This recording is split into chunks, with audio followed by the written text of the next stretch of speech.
Okay, hi everyone. I'm here to introduce the AWS Deepracer bot. And he's like a little robot-y thing. It's kind of cool. So what you have at the bottom is a pretty good RC robot. But instead of having the RC robot controlled by conventional 2 or 3 channel remote control, it's got what you can see here with the AWS label on it. It's called they call a compute deck. So it's a layer that bonds onto the lower chassis with 4 of these little pins. And it has an Intel Atom single board computer on it, which is connected up to an AWS Deep Lens camera. And what it does, it runs a system called ROS, the Robotic Operating System, and it runs the inference and decides what the robot should do rather than you manually controlling it. So it's kind of cool. I'll pop him over there and we'll see if we can connect up to him if I share my screen. Share screen.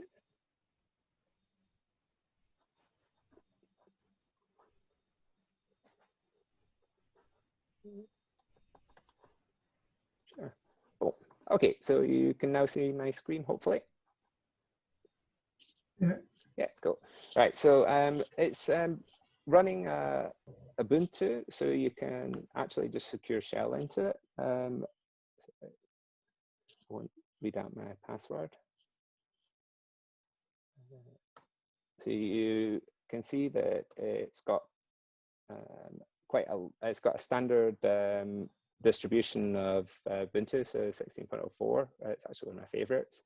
And it's got ROS installed on it. So if you hit ROS, you can see that there's some of the ROS dependencies and source code is installed on it. But what they've actually done is they've only put on a fraction of the full ROS distribution, I think, to save space and have less room to maintain.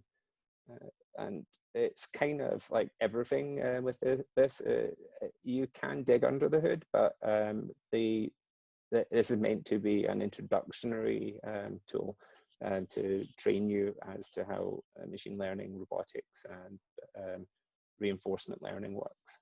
So if we'll exit out of that, and I'll show you the actual interface. So when you set the bot up, it has a password underneath it on a sticker. So you grab that and you go through, oh, hold on.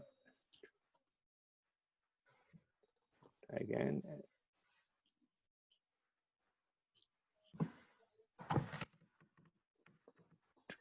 So it should pop me into here.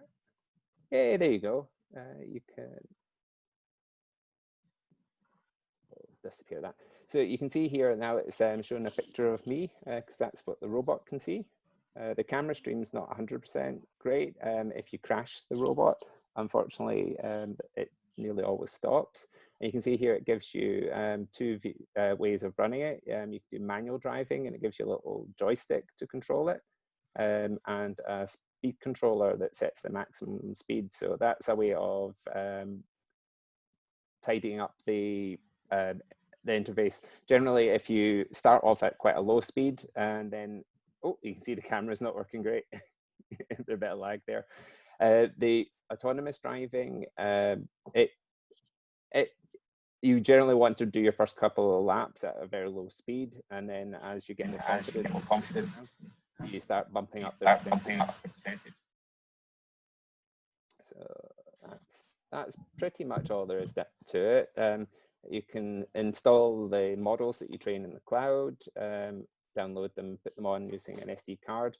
There's a calibration screen, and you can access logs for debug without logging into it. And you can even change the color of the LED light, which I thought was kind of cool.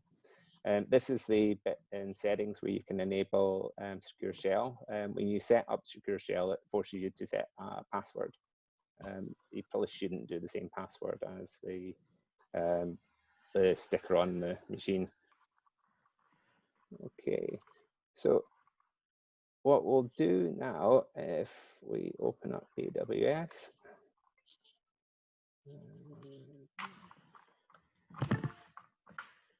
and go over here, sign into the console.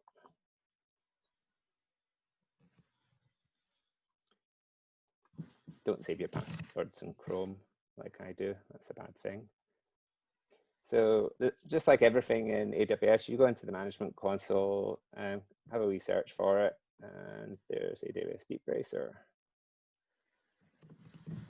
It only operates in the US as a region at the moment, so you can't run and train these models locally unless you actually build your own training environment, which I can show you guys how to do at a later date, but we'll not bother with that at the moment.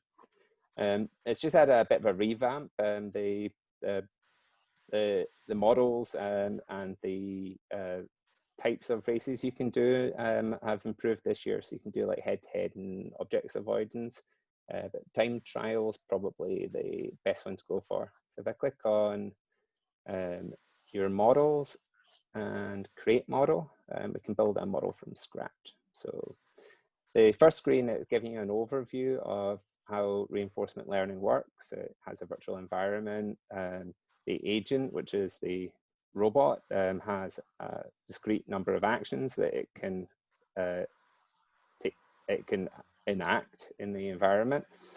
And as each iteration and each action gets processed, the state gets passed back to the agent along with a reward.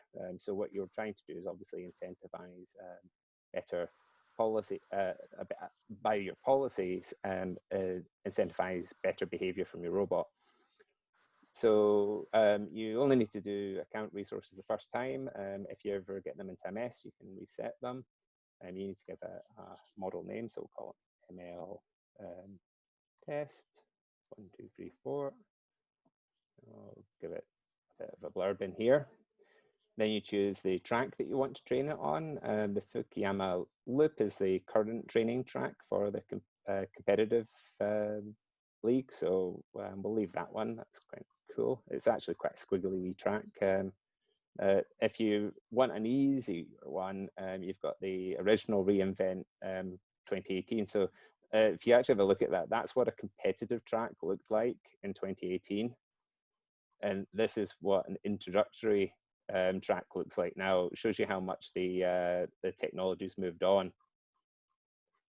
So we've selected that one, click next.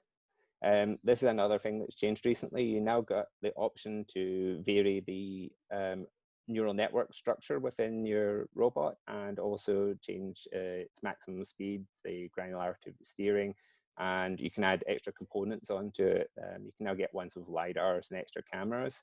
But I would suggest everyone just starts off with the original Deepracer. It's the most accessible one and targets the time trial mode of race type. So if we go to the next one, you can see here they default a reward function for you. So I'm going to cheat and use one that I baked earlier.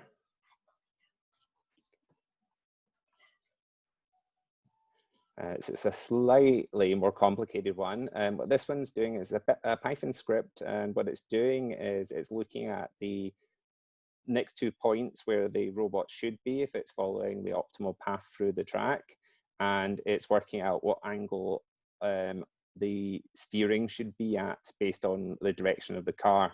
And it's I mean, it's pretty simple. It's incentivizing the robot to steer in the right direction. The other thing that you can tune here is the hyperparameters. The defaults here actually work pretty well. The only one that I'm going to modify is discount factor.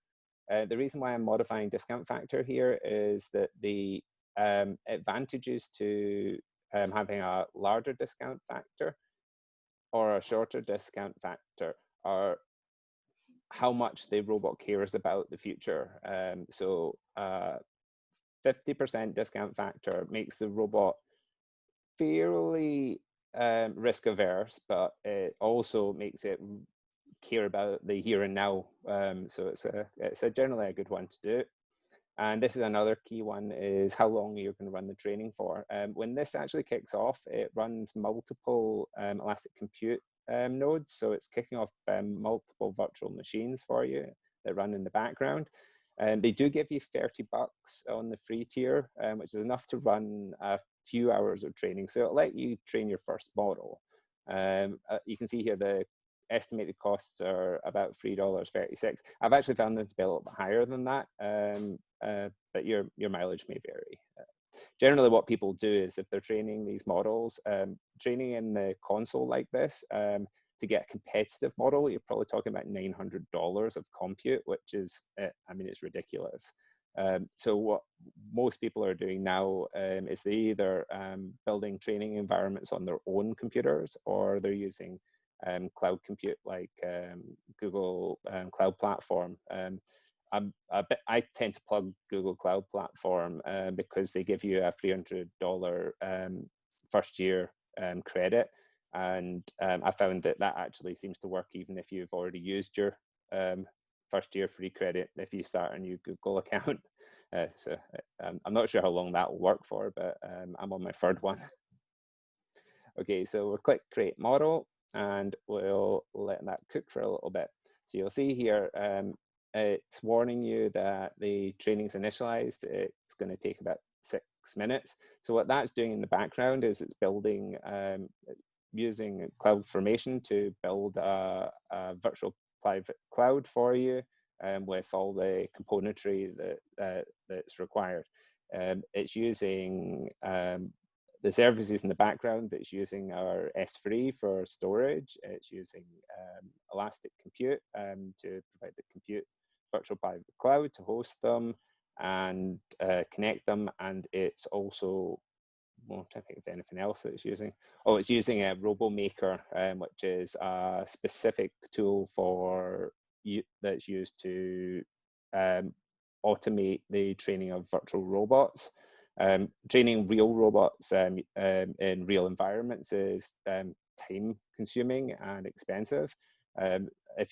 Generally, if you're building a robot or an industrial robot, it's going to be running in a fairly constrained environment. So if you can simulate the activities that it's going to do, it's going to be an awful lot cheaper than building a real one. So you can see here it's telling us the all the things that we've put in, all the parameters, the action space, the hyperparameters. All right, so while that's running, what we'll do is I'll kick off the slide pack and I'll try and explain what's going on. Where did the slide pack go? No, it's not this one, close it. It's not this one. Although I will say, if you guys can subscribe to the ML Club YouTube channel, that'd be really appreciated. We've only got 3 subscribers so far. It was only created a few days ago, though. So, where did the Deepracer? Hold on.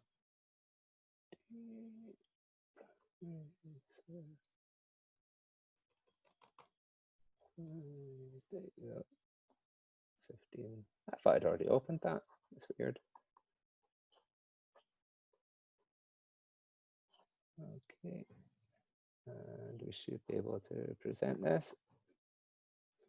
Okay, so what we're going to do is we're going to go over what I've just shown you, trying to explain at a more useful level what was actually happening, and I'll try and also explain some of the actual machine learning that's going on behind the scenes.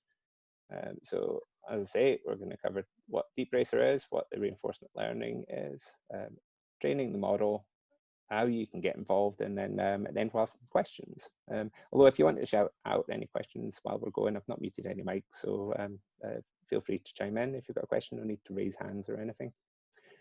So I've already given you a little bit of this because I've shown you the actual bot, but I've maybe glossed over what it's actually doing. What we're training here is fully autonomous robotic racing. So this isn't just a self-driving car that can follow a lane like some of the cars you can buy now. It's a competitive racing environment. So it's not just about getting around the track, it's about getting around the track as fast as you can. The times that people were getting for the reInvent 2018 track in 2018, the top racers were going around that in like 1 minute and 8 seconds. The current top competitive models running the same neural network infrastructure, running the same bot, are getting around that same track in 7 or 8 seconds now. That shows you how much the state of the art has morphed over the course of quite a short period of time. And I think a lot of that's come down to the competitiveness that's been created here and the gamification as well that's gone on. The training actually gets done using the AWS infrastructure, so that's another good point. And that what this is doing is it's teaching you to use AWS tool sets that you might not have had exposure to in your normal workplace. I'm not saying AWS is great for everything, but it does pretty much everything now, and it does it at a price point that's quite appealing. There is cheaper ways to do it, but AWS is sewing up an awful lot of the virtual compute market at the moment, and to be honest, it's for good reason. The other nice thing about this is it's got attached to some competitive leagues. So there are prizes. Like the reason I've actually got a bot is because I won a prize. And I've pretty much not paid for any of my training online because I've won enough credits. A lot of them, admittedly, were participation credits. So it was like if you were the first 50 to sign up to an event, you get $25 or $50 voucher for AWS. So I managed to accrue enough of those as I was going that I didn't actually pay for any of the training out of pocket. The other nice thing about it that unfortunately is on hold at the moment is there are physical racing community events, and lots of colleges and businesses are using this as a mechanism to do like a team building event.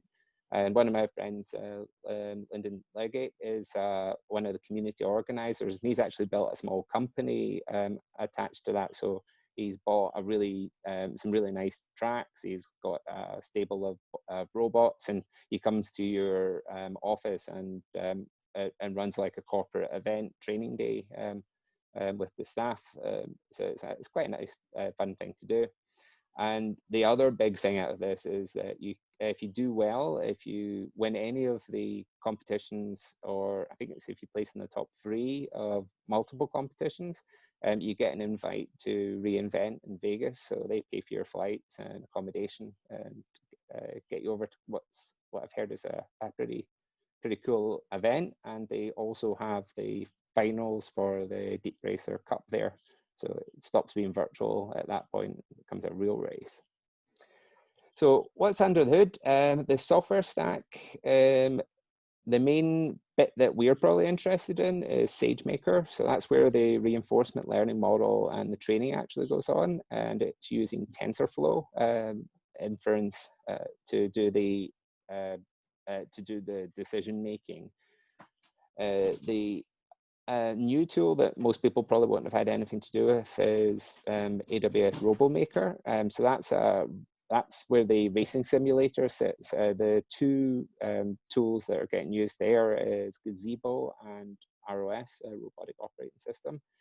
It's also using Kinesis video streams for streaming of the virtual simulation footage. So that's the way the feedback to the virtual robot comes out of the Gazebo virtual environment. I know I'm saying virtual a lot. It's using S3 for model storage and log storage as well, and it's using CloudWatch for the log capture. So if you look at that, that's a fairly decent ML stack that you're getting exposure to for basically playing with a fun toy.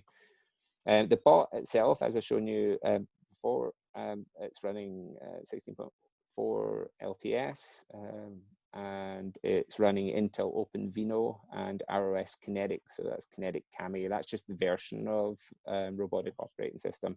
The ROS is the the de facto industry standard for building commercial robots.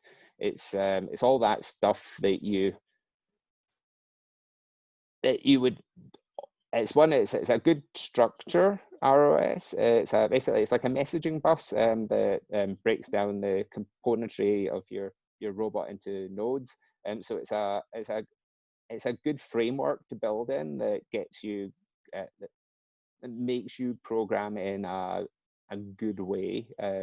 It's sort of a good structure to build good standards and the one good thing about it as well is that it's got a lot of broad industry support. So a lot of really hard problems have already been solved. So like simultaneous localization and mapping, it's called SLAM. That's a really hard thing to do. That's getting a robot to drive around an environment, build a three-dimensional map, and allow it to do route planning through that map. That's a built-in feature, which I think is kind of cool. It does. It's always fun to do these things yourself, but having it already there as a package, one, it's going to be better, it's going to be more efficient, and it leaves you more time to actually solve the problem at hand. So the hardware stack, I've shown you briefly the car itself. This is the car with the top deck, the compute deck taken off of it. So it's got, it shows you where one of the optional areas for the battery. They suggest you put the battery down on the bottom, but there's actually a little place that you can stick it on top of the compute deck, and the cable's long enough, and it means that you don't have to keep taking the car apart to swap the batteries out. If you get one of these and you're wanting to race it with more regularly, it's probably worth buying an extra couple of batteries and a spare charger. That way you can sort of keep rotating the drive batteries out. The drive batteries will run out a lot quicker than the compute deck's batteries. The Intel Atom is a single board computer. It's a good device that has a fair amount of compute power. It's not like a Jetson single board computer where it's got really good ML capability, but you have to remember this is a really small model that's being run. So an equivalent to like a 5 or 6 year old laptop probably is good enough, which is what probably the Intel Atom's sitting at. And it's got this 4 megapixel MJPEG enabled USB camera. That's the same camera that you use for their deep lens hobbyist toy. I don't know if anyone's seen that. It's a way that you can. It's a really easy way to build a computer vision project, but it's about $250. I would actually recommend the Google AI Vision kit. That one's much cheaper. It's like $50 or something, and it's just as good. So I've already shown you the console and starting a session. I'll see if we can actually see it doing something now. So, oh, there we go. So you get some nice graphs as the output. So what we've got here is 3 different metrics. So the green line is the average reward. So the reward is it's almost like the score that the robot's got. So you want to get around the track, but you also want to get a nice high score because you've been doing all the right things along the way.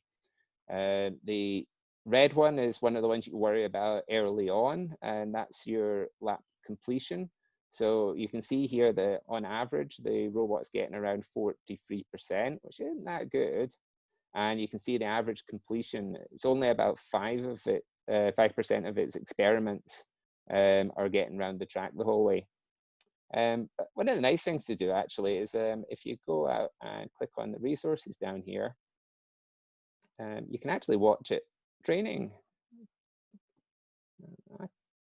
I find this somewhat hypnotic. So this is taking all the CPU utilization, the memory. It's giving you all your stats about the training as it's running. It's giving you the algorithms, a bit more about the job settings. And if we go, oh, sorry.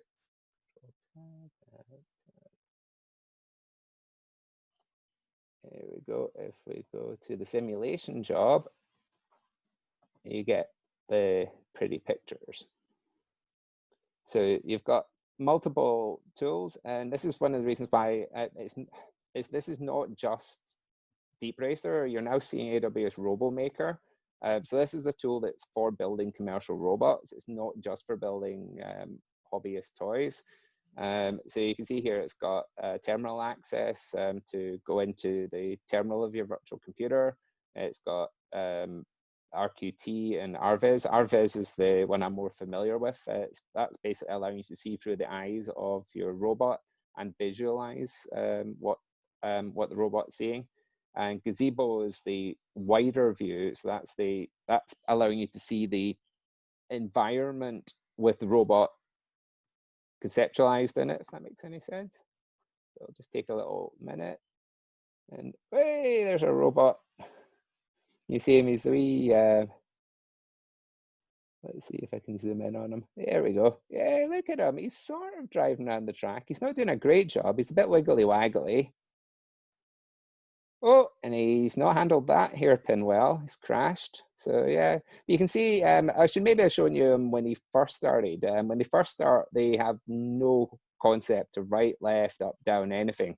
They crash constantly. This is actually, this is maybe because we've done like 1 or 2 epochs while I was waffling there.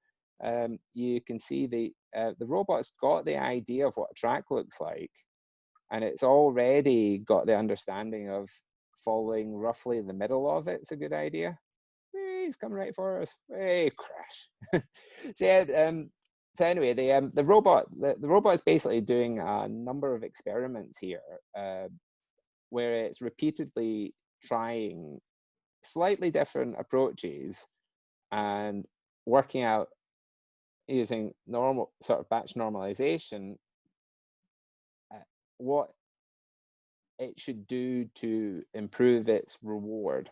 And this is the thing I keep coming back to. It's not trying to get around the track quicker, it's just trying to maximize the reward. So let's go. So we've seen this one. So I guess that's maybe a good time to jump into what reinforcement learning is. Sorry if you guys have seen this before. This is one of the original experiments that they were running when they were trying to build the deep Q learning, where they were building probably the most famous outcome of that now is AlphaGo. That's the one that built that beat the was it Lee Sedol, the best ever Go player, and I mean that's beating a competition that's so much more complicated than chess. It's orders of magnitude, and one of the things that gets me about AlphaGo is that was something that even people who knew about machine learning, the machine learning experts, were claiming that wasn't going to get beaten for like 100 years. And 2 or 3 years of reinforcement learning, and the guy's spending about, I think it was about 6 months on the project, if I remember correctly. There's good documentary on AlphaGo actually on YouTube, where they go through the whole program. They unfortunately, the poor guy, the European Go champion, they dragged him in, beat him, and then got him to improve the robot so it could beat Lee Sedol. Anyway, he's got his place in history out of it, I suppose. So anyway, what the model does is it experiments, and then remember, if you that Python program or that Python function that we created earlier, or I pasted in, what that was doing is it's telling the robot what counts as good behavior, and what it does is in this example, what they did is they spawned many virtual environments. For Deepracer, that's not a cost-effective thing to do. So what they do is they spawn multiple iterations. So you'll see every time the robot crashed, it started again. If you're doing something simpler, like the old Atari games, they're not very compute expensive to run the environment. So it's quite cost-effective to run tens or hundreds of these games all simultaneously, and you get your batches of data to inform your weights changes much quicker that way. So there's multiple types of deep racing. Deep reinforcement is the one that we're using. The other ones that are quite popular, especially around self-driving cars, especially in the early days, or what's called inverse. So that's basically an expert providing the reward. So if you imagine like if you're training the robot, if you had a button on it and the button gave it points, while the robot was driving and not veering off the track, you would keep hitting that button. But it's actually a really clumsy way to incentivize. It's quite simple to set up, but it's a clumsy way. The way that we're doing it is a lot more nuanced. The final way is called apprenticeship. So what that does is, that's good if you've got an awful lot of already stored good training data. So say, for instance, you had already the output, like if you're, say, wanting to try and build a StarCraft bot, you've got tens of thousands of people playing StarCraft online. If you set it up to log all their behaviors and scores that they get out of and actions that they take, you can use that as training data to go into an apprenticeship model. But it's, again, that already implies that you have tens of thousands of people doing this in a way that you can reliably track, which has problems in and of itself. And the specific type of deep reinforcement learning we're using is PPO, which stands for Proximal Policy Optimization. I'll go into what PPO is in a future slide. So the reinforcement components that I went into very briefly before. So you have your agent, which is the virtual robot or the real robot in our scenario. And the other name that's used for in reinforcement learning is actor. They use those names interchangeably. The environment, so that's the virtual or real stage for the agent to perform its action on. You can actually train using reinforcement learning in a real environment. You could build a track, put one of these robots on it, and use that, the outputs from that, to manually build a training set. It's so much easier to do it in a virtual environment, though. And if you think about it as well, what we often do is we train using our training data, and then we then put the live data into it. And that's actually quite a good model to follow for this, is you train in your virtual environment, and then when you move it into your live environment, actually a real life track, it won't be as good because there's an awful lot more. There'll be reflection from lights. There'll be all sorts of other things that'll be going on in the real environment that didn't go on in the virtual environment. But you're a bit like with transfer learning, it's got the idea of what it's supposed to do already. It knows what a track looks like. It knows that if the track's veering to the right, it's to turn right. It knows that sitting in roughly the middle of the track is generally a good policy. It knows if the track is straight, it's a good policy to put its foot down and go faster. So the other components are the state. So that's the observation of the agent state in the environment. So that's feeding it back information about its position, its direction, the field of view. Because obviously we know more about the environment than the agent does, because the agent can only see through its front-facing camera.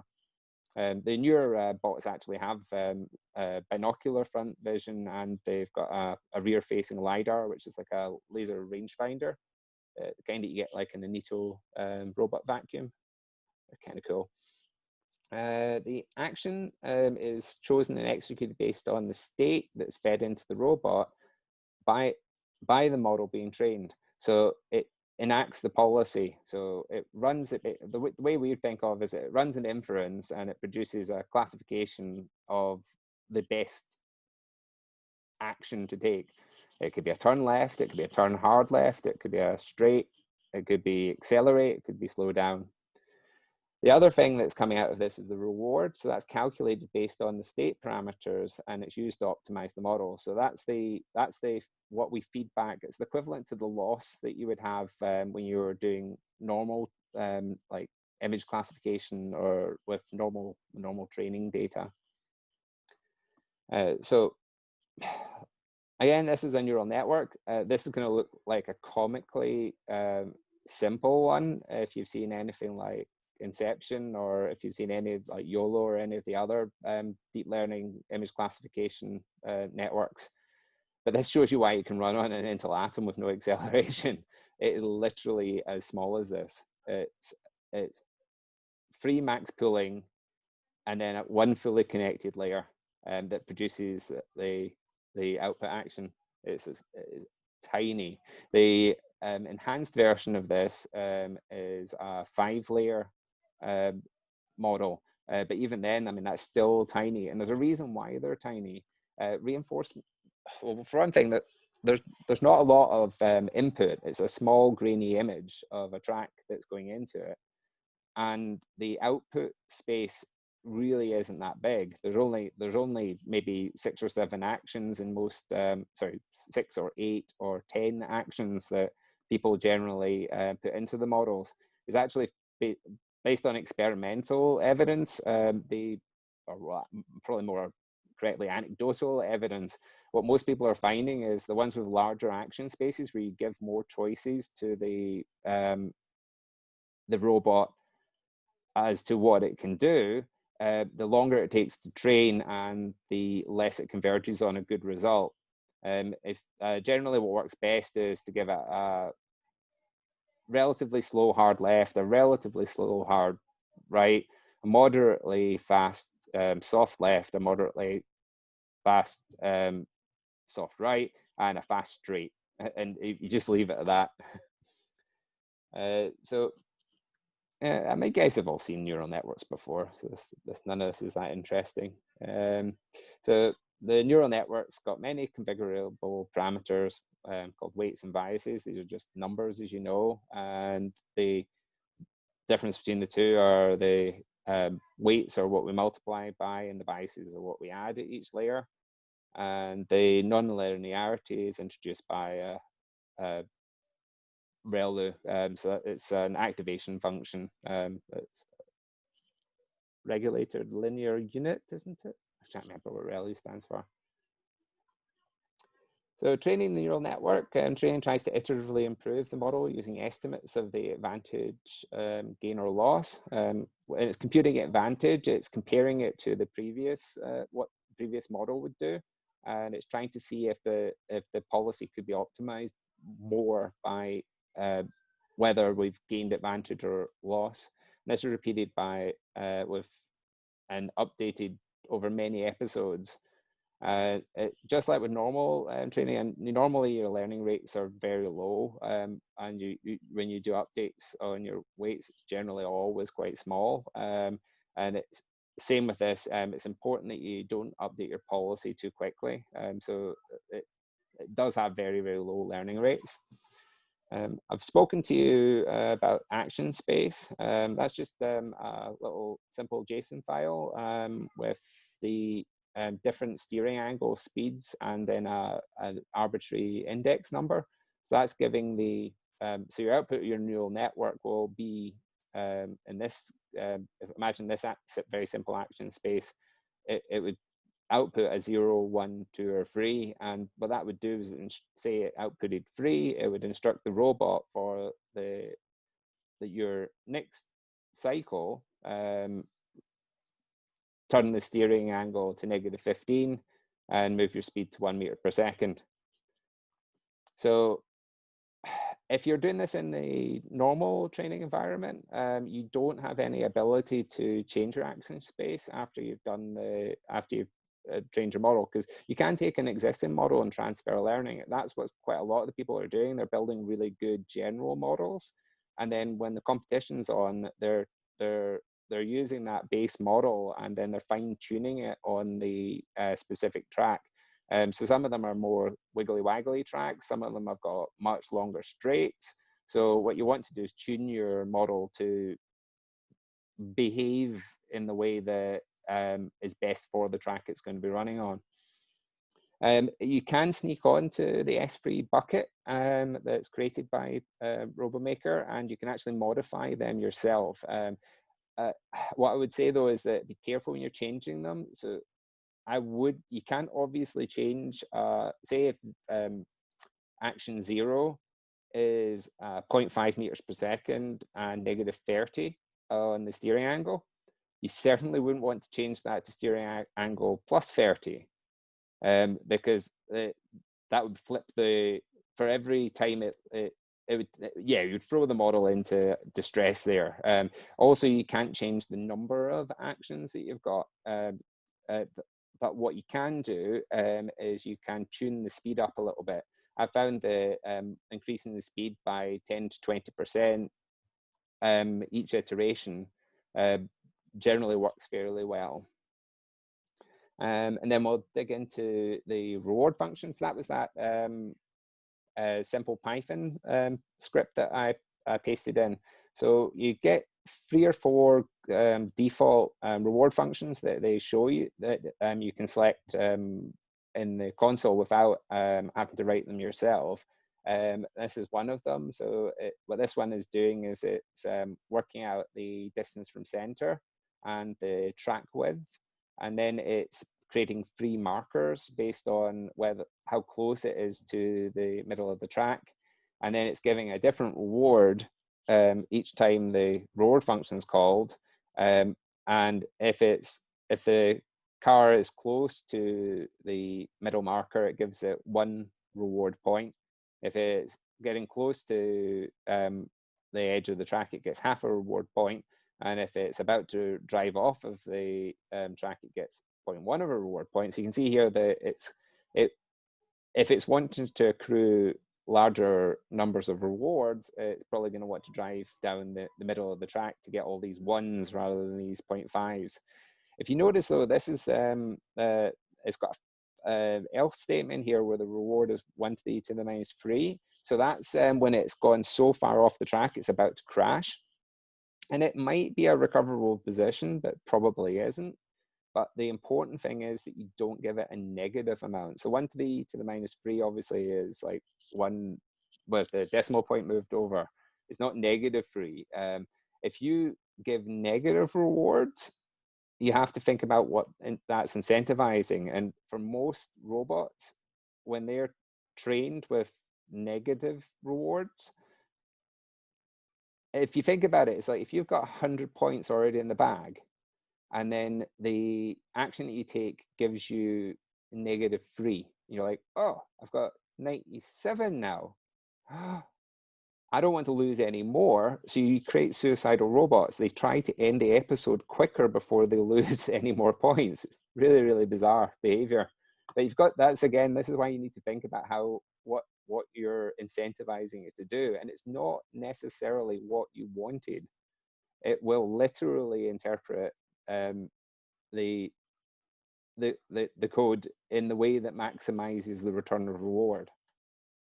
So you're also starting off with a completely naive device. You're starting off with randomized weights and biases. It knows nothing about images. It knows nothing about racing.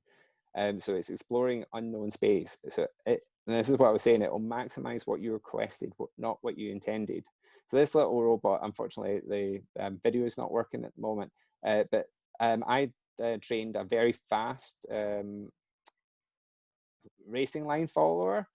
And what it realized it could do is if it turned hard right and put the accelerator on to induce drifting and loss of traction, basically what it did is it span around like one of those Tokyo drift drivers, constantly doing donuts on the racing line, but not progressing to the end. It was very sure that it didn't want to progress to the end, because to maximize reward, the best thing it could do was not finish the lap, because while it was still on the track and still sitting on the racing line, it was still accruing points. So I saw the completion rate drop off, and the reward on the chart went through the roof. But yeah, I definitely thought style points should have been awarded. So the other training hyperparameters that we just blasted by, I'll explain what they are. So batch size, that's how many images from the recent episode are used for training before updating the model. So what this, the frame is basically, it's got, I think it's about 7 frames per second, something like that. It's not super fast, but it's not super slow. So your batch size is how many of those images that you're going to take into SageMaker to optimize the model. The number of epochs are how many times you pass through the training set. The learning rate is how much of an update is applied to the parameters of the neural network. So higher rates train quicker, but can diverge or fail to converge. So we all know what divergence and convergence is, hopefully. Entropy is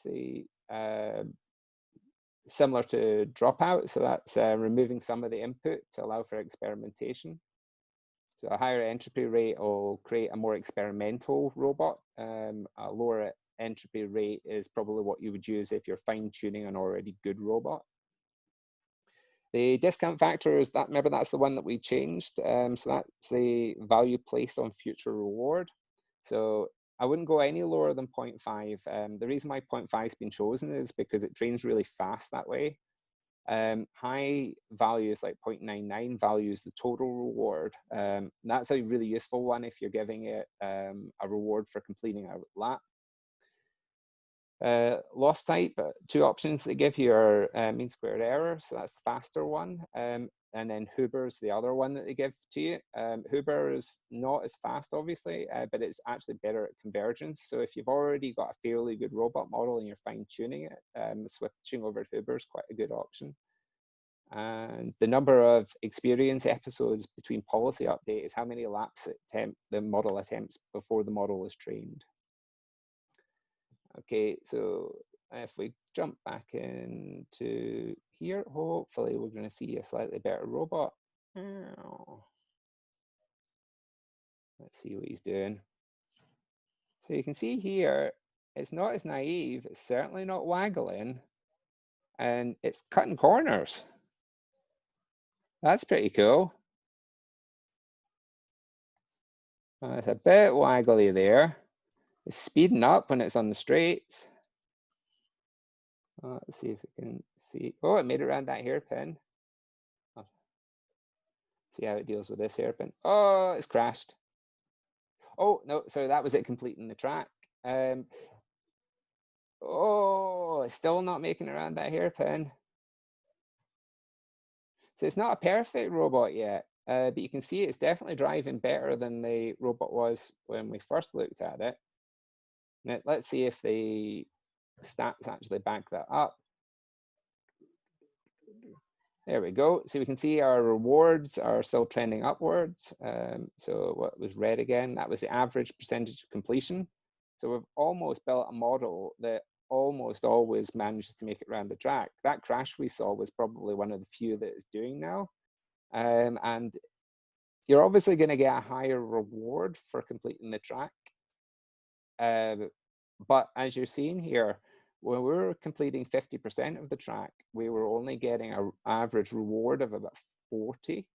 Whereas now, when we're completing the track nearly all the time, so we've doubled the amount of potential reward cycles. We've actually increased the reward up to 160. So we've quadrupled the amount of reward that's being created when we've only doubled the amount of track time that the robots had an opportunity to accrue a reward. Yeah, so that's pretty cool. So we've almost built a self-driving car. Now it's about getting a faster self-driving car. So what other things can you do? There's lots and lots of cool community work going on in this. The initial efforts from AWS were pretty good. But what the community's done with that has been amazing. Hardly anyone uses the AWS Deepracer log analysis anymore, because the stuff that's been built by the community is just so much better. You get really cool graphs like these, where it's showing you the this is like a heat map for the different kind of volume of reward that's been given when the robot's at these points in the track. And this is quite good for you if you're wanting to, say for instance, you're wanting to incentivize a car that works its way through in the same way as a Formula One driver would. You want it to take the racing lines through corners. So like in this situation where you've got a left-hand turn that's moving into a right-hand turn, you'd want it to clip this corner quite tight and clip that corner quite tight to get a nice straight line. And that's actually not really what this model seems to be doing. This model seems to be rewarding taking this sort of snaky drive through it. So that would be an incentive for you to adjust your training and the rewards. This other one, what it's doing here is showing the activation. What it's doing is, it's a heat map. So it's taking the input image and it's showing you what sections of the image are generating the most activations. So that's basically what the model's paying attention to. So you can see here it's paying quite a bit of attention to the dots in the middle of the track, but it's taking a lot of interest in the edge of the track. So it's definitely that model's understood what a track is and what the important bits are. So the other cool thing is some physical and local leagues. So it's a good way to geek out with some friends. And AWS is helping by sponsoring and providing some track days for businesses. It's quite good for meetups and hackathons. So I was going to try and start a Scottish Deepracer league this year, but and I'd actually got my company to help me out with it, but unfortunately then coronavirus hit like everything else. It's been cancelled. So I'll still say hopefully a Scottish AWS Deepracer league coming soon, but I'm thinking it's more 2021 than 2020 now. So I talked about the global virtual leagues. You've got the race circuits. They drop about once a month, and you can see it's nice to be able to see how you're competing against your peers and your friends, and also it's quite shaming and when you see how fast the top guys are getting around, given that they've got all the same tools as you do. As you can see, the track times quite regularly are sub 10 seconds now, whereas most of my stuff's getting around in about 40 seconds. That's my racer name, Drunken Monkey. I just picked it at random. I think I had a beer at the time. As I said, what's new? So you've got the Evo is what they're calling the new robot, and what it's done is it's taken the existing frame, so you don't get like a completely new robot. You basically get a pack where you get an additional camera, a new body to put on it, and the LiDAR system. So they plug into the identical robot. And if you saw the camera, and my one was sitting in the middle of the robot, there's actually 3 USB connections there. So they designed it and future-proofed it for binocular vision at the beginning. So you take one of your existing camera and you move it into the left or right USB port, and plug the additional deep lens camera into the other one. So it's quite they obviously knew where they were going with this when they started. It's nice that everybody's still can be able to race for the same bots. The race modes that they're adding in are object avoidance. So that's racing on a track, but with crap dumped on it. So they put these boxes and balls and things like that onto the track. And when you're training in the gazebo environment, it creates virtual obstructions and drops them randomly on the track as well. So it's definitely that's sort of moving more into a model that would actually work well on a real road where you've potentially got people stepping out in front of a car. So I think what they're trying to do is take this maybe a little bit away from racing and turn it into a bit more like something that you would do to build a proper self-driving car. The other thing, though, is getting it even more like racing. It's head-to-head. So that what they do is they run a race where you have multiple bots on the same track.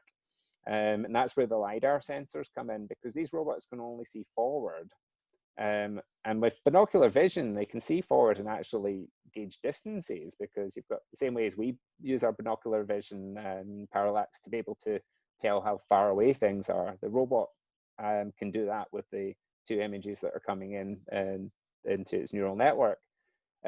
But what it can't do is got no rear view mirror. So to get around that, it uses a rear facing LiDAR, and that's to detect robots coming up from behind, which creates some interesting things, because if your reward structure isn't just to get around the track as fast as possible, but your reward is given to you based on a combination of that and also getting around faster than the other robot, then it'll induce the robots to start doing things like taking less optimal lines through a corner if it means that they're forcing the car coming from behind to take an even worse line. So it's, this is getting into some pretty high level stuff.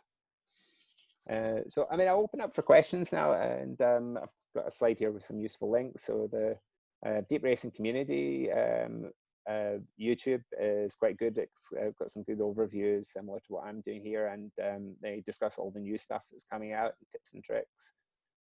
You've got the console, Deepracer Home. That's where I was doing all the training. The community Slack is huge. There's thousands of people in there, and it's such a helpful community. Wiki Deep Racing IO is the community wiki where they're trying to collate a lot of the things that's getting told on the Slack. Unfortunately, it's one of these free Slacks, and AWS isn't willing to put the pocket in money into either, because it's got so many people. Slack are wanting an awful lot of money. So unfortunately, what's happening is a lot of the stuff that people should be able to search for on the Slack is dropping off because of the message and storage limits. And then there's the AWS Getting Started guide. Okay, I'll stop for questions at the moment, and then I'll skip into some of the deeper stuff if we want, or if everyone feels like we've had enough, just shout out at me to stop talking, and we can all go have a beer in the sunshine.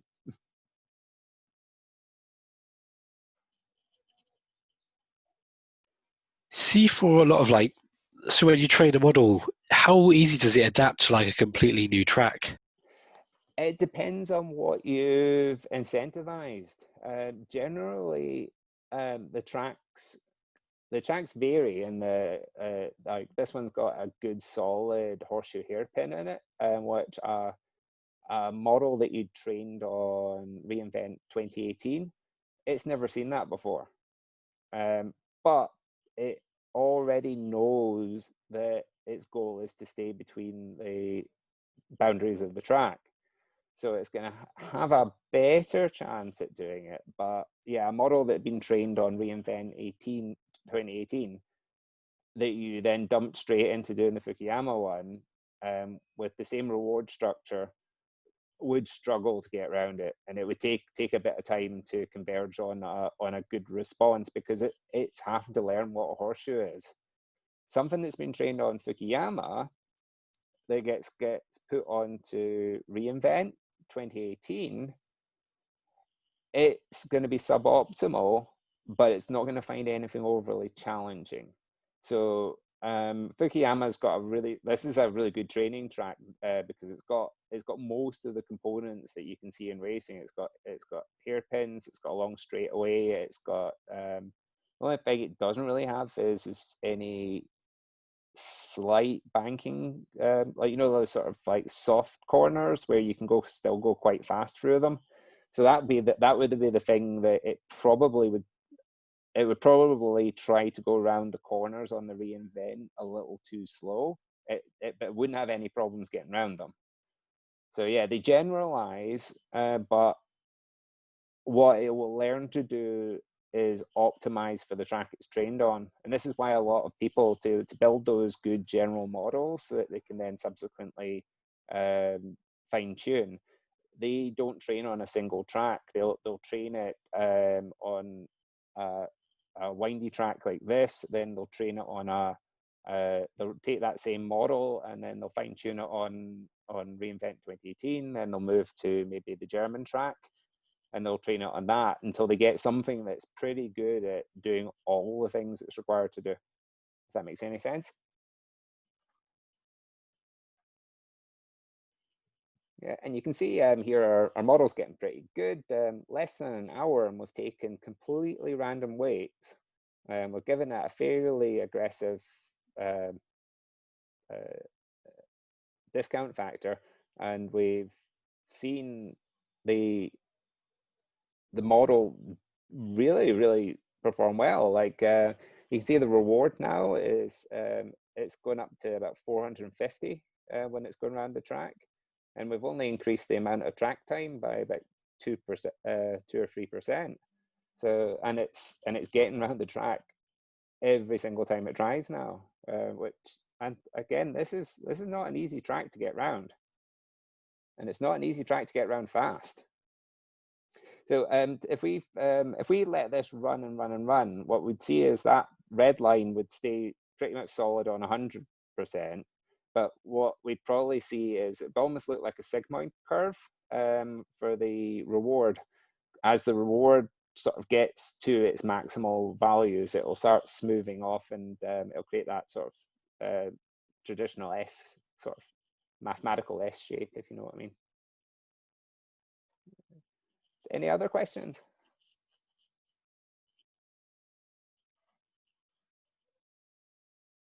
No. Okay. Right, so local training, if you're doing it on your own machine, you need a fairly beefy one. You really need about 8 to 11 gigabytes of VRAM on an NVIDIA GPU. They're quite expensive, and although this is a good excuse to get one, and those big NVIDIA GPUs are really good at gaming as well. I don't know, maybe an excuse to get one into your house. The cloud, though, gives you some really cheap options for getting even better cards than that. So what a lot of people are doing is using AWS Spot instances. They're the discounted ones. And people are using the Google Cloud platform and Microsoft Azure as well. And there's some people also using like DigitalOcean. It just depends on what your best option is, but I find actually the Google Cloud platform giving you those $300 for a year is pretty good. I mean, you generally have if you're not training super hard and you're being conscious about turning off your virtual machine, that $300 will last you the full year and allow you to compete in all the competitions throughout the year. There's a wee link there to how to set up for local training. And I guess we could talk about PPO. So please, can you go to the last slide? I just want to get the website for the local training. Oh, I'll share this is on the web. I'll share the link out to everyone for the slide pack. Yeah, okay. Yeah, you can screenshot it if you want. And also I'll stick this on YouTube once I've done. So there'll be multiple ways to get it. And I'll stick the link to the slide pack on the YouTube video as well. Thank you. So what's smart about PPO and why is it the cool thing? So there's been quite a few different iterations of improvement over what's called Q learning. So the big extension improvement that this is basing on is something called trust region policy optimization. So what that's doing is it's a bit like if you're climbing a mountain, you want to look at the areas of probability that are going to get you the best results. I know it's a bit of a fuzzy explanation, but that's fundamentally what it's doing. It's not veering off too much off of what it understands each time it updates the weights.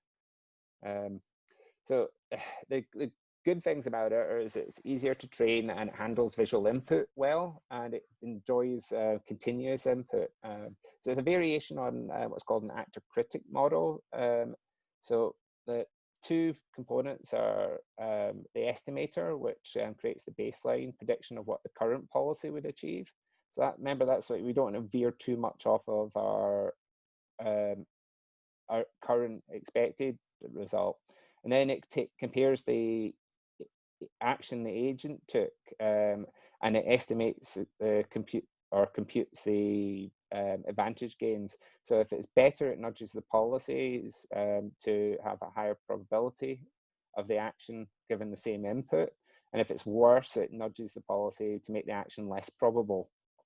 So the changes in policy are small, and they stay close to the working model. That's a process called clipping. So it's just it really looks like a ReLU here. It basically, up until a certain clipping point, it takes a 1-to-1 ratio between the change in the update, and then at a certain point, it just clips off the further gains.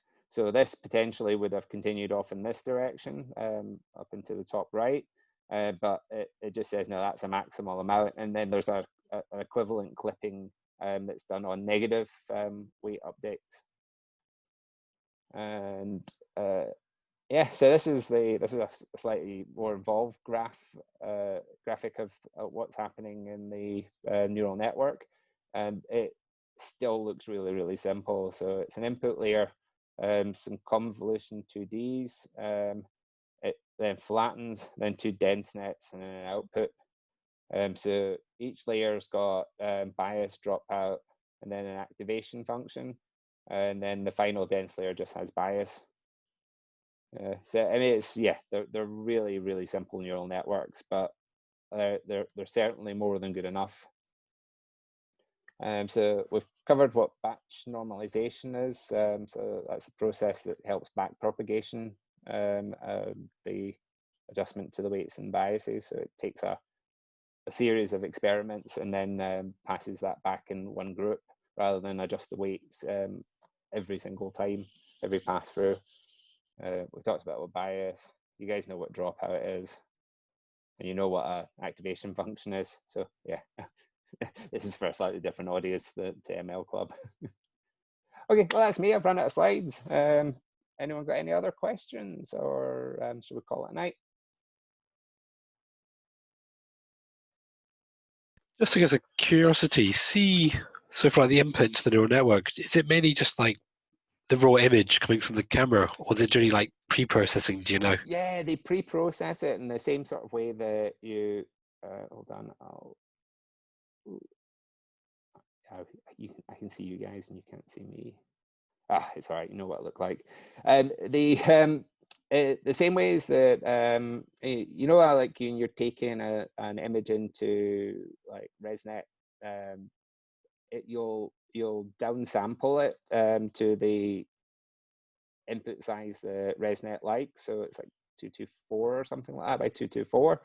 So you resize the image, and then when you do the augmentation of your image, you'll bend and stretch and skew it a bit to try and get more data out of it. But also the other reason is you're trying to make the model a bit more robust because in real life, it's going to get non-perfect images thrown at it. And that's exactly what this does. It takes a very high definition, fast image, and it downscales it, fuzzies it, and I think it also black and whites it. So it takes an awful lot of the the detail out of the image, which turns it into a simpler thing for the neural network to process. And you'd probably notice that a lot of things like ImageNet and things like handwriting recognition tasks and stuff like that, actually making the data a little bit less good can actually make the model a little bit better at doing the classification. Because effectively, that's fundamentally what this is. It's a classification where the output isn't what the image is, although to a degree it is what the image is, because you're basically asking the computer to tell you what kind of corner or what kind of track that you're looking at. and they out, similar to, you know, like when Colin McRae was driving his car and he had the guy sitting next to him, he'd be telling him, it's like, all right, your next one's a soft right, your next one's a hairpin left, and it's giving the updates to the rope to the human driver, and that's effectively what this is doing. Is it's taking the picture of the track ahead of the robot and then telling it what the best behavior is to do.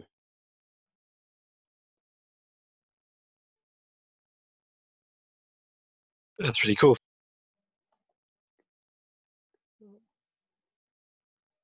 don't know what I've done to hide me. Show self view. Hey, there I am. Cool. Is there any other questions? I mean, and also as well, is there anyone interested in doing a bit of deep racing? There's a channel on our Slack that I set up for Deep Racer, and I was trying to set up some teams for deep racing, but I'm probably looking more 2021. But if anyone's actually interested in doing any deep racing, best thing to do is experiment and have a crack at building your first model. But ping me on Slack or DM me, and I can help with any issues that you guys run into. Or but the other great resource is the AWS community Slack. Like everybody's fighting each other to give you an answer to things. Like it's not one of these ones where you put the question in and like you could be days before you get a response. Sometimes you're literally, you ask the question and you get an instant response. To actually get on with this, the one needs to understand reinforcement learning. No, that's the whole goal of this. AWS's goal, other than to get us to spend a ton of money on Elastic Compute, the main goal, or their stated goal, was this was a mechanism to allow people who had no machine learning background to be able to understand how to build a self-driving car, and to through the process of that learn the tools and the techniques required for reinforcement learning. And this is a great thing.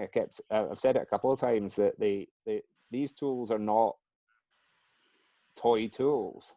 These are the tools that, you know, those scary Boston Dynamic robots, you know, like the ones that look like dogs that can open doors and stuff like that. They are built off of ROS. and they'll be training in similar like they'll be training them in and developing them using Gazebo, same as you'd be doing for this. All the like, it's one of the things that I when I first started building robots, I was building them like with Python running on Raspberry Pi, and I was building all the stuff myself, programming like the servos and all that sort of stuff. I should have just got ROS for Dummies, read that for a couple of days, and then I would have built a tons better robot the first time. Yeah, but it's a really cool thing to get into. I'm trying to get my kids interested in robots, but and I got my kid to build a robot cat, which is quite cool. The Petoy open cat robot. So it's got like lots of servos and it can do cool things like wave its hand and flip over and things like that. But I'm not having much, not getting much interest from them learning to program them though, unfortunately. Maybe that'll come later. So yeah, basically, I think the best thing to do is, if you are interested in it, ping me on our Slack and have a log into AWS and try building one of the models and run an experiment. See what happens. You might build one that's faster. Cool. All right. One last round of questions, and then I'll close up. Maybe next week or the week after, we can go back to mob programming again and do something else fun. Just for me to say thank you for hosting on YouTube. No worries. Because I usually go to your YouTube channel to see the videos you upload. Mm-hmm. Yeah, it makes sense, especially when we've got all these sunny Most of the days. time, I'm the one like that is on the video. So because I feel that we encourage you to keep putting it there. Mm-hmm. Yeah, it'd be good, and I'm hoping. I know there's been a lot of me, but I'm pushing my other fellow organizers to do more of them. One of the guys we've got, Andy. He's the data scientist of the year. It's like I'm like, yeah, you should be. If you're the data scientist of the year, you should be doing this. And he's just stole one of my coworkers as well. So he owes me one.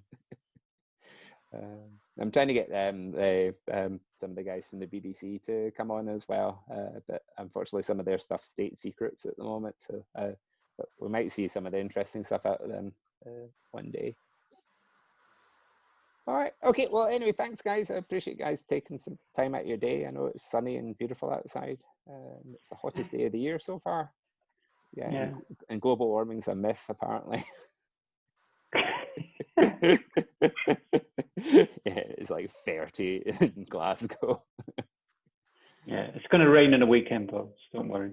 Yeah, that'll keep us all sensible. Cool. Right. Oh, another thing I want to say, guys, if any of you guys are doing anything interesting that you want to talk about, or you want a chance to do some public speaking, it's good for your CV. I'm sure you guys are doing interesting things, even if it's just like a personal project that you're doing, or a wee Git repo that you've built. It's cool. I can definitely make a slot, and one of the formats we're thinking might be quite fun is to try and get like lightning talks, where just, I know it's a big commitment to do like an hour presentation like this one, but it's not as bad when you know you only have to make 3 slides and talk for 10 or 15 minutes. It's more about the editing process. All right, cool. Well, I'll stop recording. Great. And I'll let you guys go. Thank you very much. That's perfect. Yeah, thank you very much.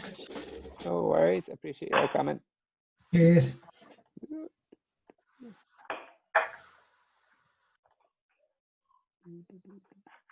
Stop share and stop recording.